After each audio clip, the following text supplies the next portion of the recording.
ಮದ್ವೆ ಆದ್ಮೇಲೆ ಹಸ್ಬೆಂಡ್ಸ್ಗೆ ರೈಟ್ಸ್ ಇಲ್ಲ ಅಂತ ಯಾರು ಹೇಳಿದ್ದು? ಮದ್ವೆ ಆದ್ಮೇಲೆ ಹಸ್ಬೆಂಡ್ಸ್ ಹೆಂಡತಿ ಹೇಳಿದ ತರನೇ ಕೇಳ್ಬೇಕು, ಅವ್ರ ಮನೆ ಬಿಟ್ಟು ಹೋದ್ರೆ, ಅವ್ರು ಟಾರ್ಚರ್ ಮಾಡಿದ್ರೆ ಎಲ್ಲ ಸಹಿಸ್ಕೊಳ್ಬೇಕು. ನಾವು ಡಿವೋರ್ಸ್ ಕೂಡ ಸಹ ಅಪ್ಲೈ ಮಾಡಕ್ಕಾಗಲ್ಲ. ಡಿವೋರ್ಸ್ ಅಪ್ಲೈ ಮಾಡಿದ್ರೆ ನಮ್ಮ ಅರ್ಧ ಆಸ್ತಿ ಬರ್ಕೊಡ್ಬೇಕು, ಮೇಂಟೆನೆನ್ಸ್ ಕೊಡ್ಬೇಕು. ಮಕ್ಳಿದ್ರೆ ಮಕ್ಳನ್ನು ಸಹ ಹೆಂಡತಿನೇ ಕರ್ಕೊಂಡು ಹೋಗ್ತಾಳೆ. ಇದೆಲ್ಲಾನು ಸಹ ಫಾಲ್ಸ್.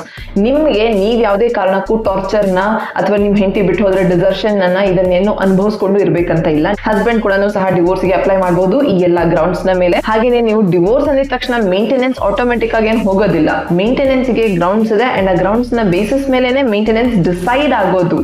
ನಿಮ್ಮ ಹಾಗೂ ನಿಮ್ಮ ವೈಫ್ ನ ಅರ್ನಿಂಗ್ಸ್ ಏನಿದೆ, ಎಕ್ಸ್ಪೆಂಡಿಚರ್ ಏನಿದೆ, ಇದರ ಬೇಸಿಸ್ ಮೇಲೆನೆ ನಿಮ್ಮ ಮೇಂಟೆನೆನ್ಸ್ ಡಿಸೈಡ್ ಆಗೋದು. ಅಂಡ್ ನಿಮ್ಮ ಅರ್ಧ ಆಸ್ತಿ ಬರ್ಕೊಡ್ಬೇಕು. ಇದೆಲ್ಲಾನು ಸಹ ಫಾಲ್ಸ್ ಆಗಿರುತ್ತೆ. ಅಂಡ್ ಮಕ್ಳಿದ್ದಾರೆ, then child custody, visitation rights ಅಂತ ಹೇಳಿ ತಂದೆಗೆ ಈಕ್ವಲ್ ರೈಟ್ಸ್ ಇದೆ ಮಗುವಿನ ಮೇಲೆ. ಸೊ ತಾಯಿಗೆ ಮಾತ್ರನೇ ರೈಟ್ಸ್ ಇದೆ ಅಂತ ಅಲ್ಲ, ಮಗು ಇಬ್ರಿಗೂ ಸೇರಿರೋದು. ಅಂಡ್ ಚೈಲ್ಡ್ ವೆಲ್ಫೇರ್ ಏನೇ ಪ್ರಯಾರಿಟಿ ಆಗಿರುತ್ತೆ. ನಿಮ್ಮ ಮೇಲೆ ಫಾಲ್ಸ್ ಕೇಸ್ ಫೈಲ್ ಮಾಡಿದ್ದಾರೆ, ಡೊಮೆಸ್ಟಿಕ್ ವೈಲೆನ್ಸ್ ಅಥವಾ ಡೌರಿ ಆಕ್ಟ್ ಅಂತ ಹೇಳುವಾಗ ನೀವು ಸೈಲೆಂಟ್ ಆಗಿರ್ಬೇಕಂತ ಇಲ್ಲ. ಕ್ವಾಶಿಂಗ್ ಗೆ ಹೋಗಬಹುದು, ನೀವು ಆಂಟಿಸಿಪೇಟರಿ ಬೇಲ್ ಅನ್ನ ತಗೊಳ್ಬಹುದು. ಕೋರ್ಟ್ ಎವಿಡೆನ್ಸ್ ನ ಬೇಸಿಸ್ ಮೇಲೆ ಜಡ್ಜ್ಮೆಂಟ್ ಅನ್ನ ಕೊಡೋದು. ಕೇಸ್ ಹಾಕಿದ್ರು ಅಂತಂದ್ರೆ ವೈಫ್ ನ ಪರ ನಿಲ್ಲೋದಿಲ್ಲ. ಇದಿಷ್ಟೇ ಅಲ್ಲ, ಇಫ್ ಇನ್ ಕೇಸ್ ನಿಮಗೆ ಡಿವೋರ್ಸ್ ಕೊಡುವ ಯಾವುದೇ ಉದ್ದೇಶ ಇಲ್ಲ, ದೆನ್ ನೀವು RCR ಗೆ ಪ್ರೊಸೀಡ್ ಆಗಬಹುದು. Restitution of conjugal right.